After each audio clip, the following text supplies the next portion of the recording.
آج دیکھ لیں مسلمانوں کی حالت کیا ہے کہ امانتیں ان کے پاس ہیں،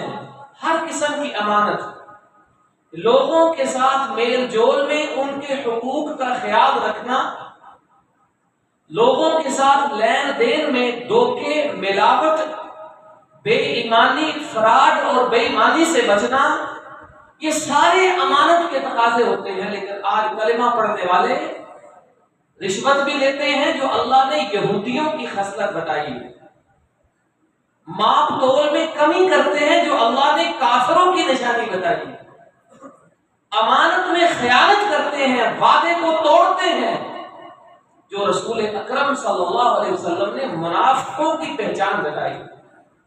سوچنا چاہیے کہ ہمارا ایمان کیسا ہوگا، اللہ کے ہاں ہمارے دین کا وزن کیا ہوگا، اللہ کے ہاں ہمارے ایمان کا مقام کیا ہوگا کہ ہم کلمہ پڑھ کر سارے وہ کام کرتے جا رہے ہیں جو منافق، یہودی اور کافر کیا کرتے تھے، اور اللہ نے بستیوں کی بستیاں ان گناہوں کی وجہ سے اس دنیا کے اندر برباد کر کے رکھ دی۔ حضرت شعیب علیہ السلام کی قوم صرف اس جرم کی وجہ سے برباد کی گئی کہ وہ ماپ تول میں کمی کیا کرتے تھے، لوگوں سے لین دین میں دھوکہ کیا کرتے تھے۔ دوسرا مسئلہ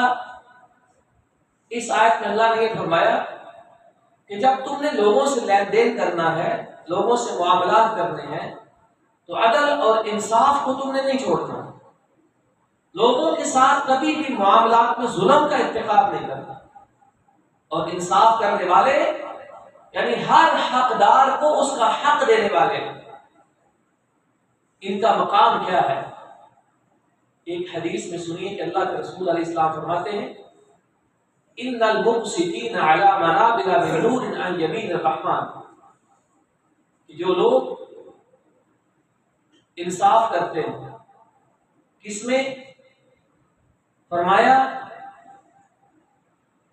جب وہ کوئی فیصلہ کرے تو انصاف کرتے ہیں،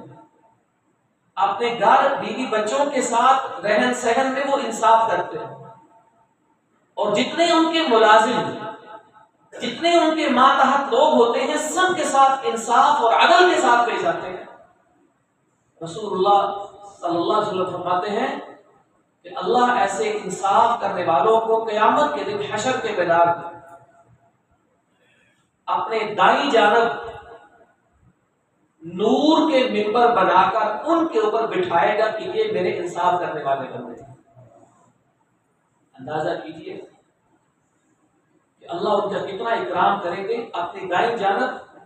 نور کے ممبروں کے اوپر ان لوگوں کو سب کے سامنے بٹھائیں گے کہ یہ دنیا میں انصاف کرنے والے ہیں۔